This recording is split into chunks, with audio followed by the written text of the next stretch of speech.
All right, so today we're going to talk about a guy who was making viral hits long before TikTok was even a glimmer in someone's eye. Let's get into the story of Giacomo Puccini, the original viral hitmaker. But seriously, just think about that for a second. How on earth do you write a song that's so good, so powerful, that people are still obsessed with it more than 100 years later? It sounds impossible, right? Well, there was one composer who absolutely cracked the code. And that composer was Giacomo Puccini. The guy was a true master of melodies. He had this incredible knack for writing music that gets stuck in your head and just hits you right in the feels. So let's break down his secret. Okay, so every legend has an origin story, right? And Puccini's is pretty much the ultimate level up journey. He was born way back in 1858. And get this, his family was basically a real-life school of rock. His dad, Michele, was a composer himself and taught him piano and organ. So for Puccini, music was just everywhere.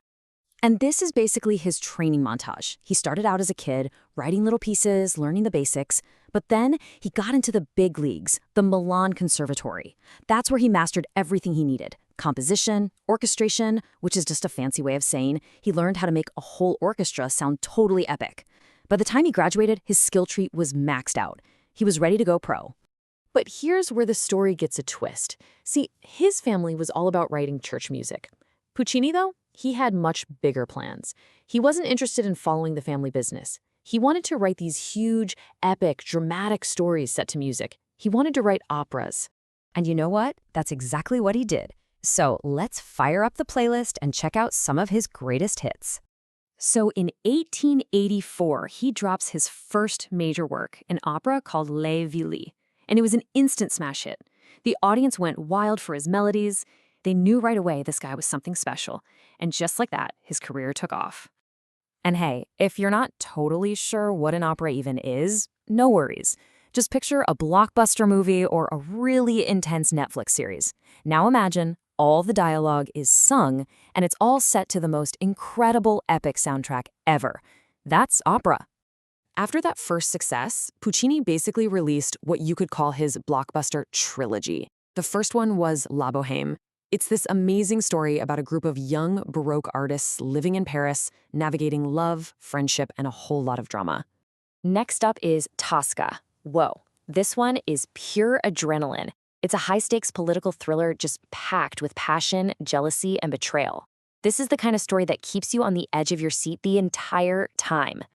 And rounding out the trilogy is Madame Butterfly, which is this absolutely heartbreaking story about tragic love. And what's so cool about this one is that Puccini blended traditional Japanese music with his Italian style.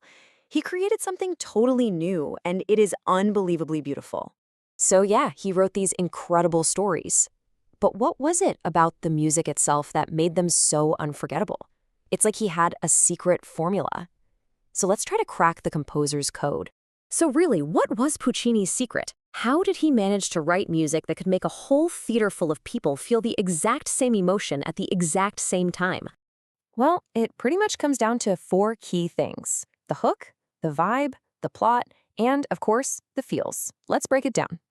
First, the hook. Puccini was an absolute genius at writing melodies that just get stuck in your head. Complete earworms. He just knew how to write for the human voice, creating these soaring, unforgettable lines that singers love to sing and that you love to hear. His tunes were so catchy that they actually became famous on their own, outside of the opera house. Next up, the vibe. Puccini was a master of orchestration. Think of him like a film director who's picking the perfect soundtrack for a scene. He knew exactly which instruments to use to set the mood. If you wanted a romantic or sad scene, he'd bring in the strings. If you needed a powerful, intense moment, bam! In come the brass instruments. The guy was literally painting with sound. And this is a really crucial point. His music wasn't just accompanying the story, it was telling the story. The orchestra could communicate everything: tension, love, fear, sometimes even better than words could. He even gave characters their own musical theme songs called leitmotifs that play when they show up. It's like a secret code telling you who to watch and what they're feeling. So when you put all of that together, you start to see why, over 100 years later, Puccini's music is still so incredibly popular. His music totally went viral, but, 1900s style. His operas became massive hits not just in Italy, but all over Europe and even across the ocean in the United States. His melodies didn't need a translation. They just connected with people everywhere. And his popularity has never really faded. I mean, look at this chart.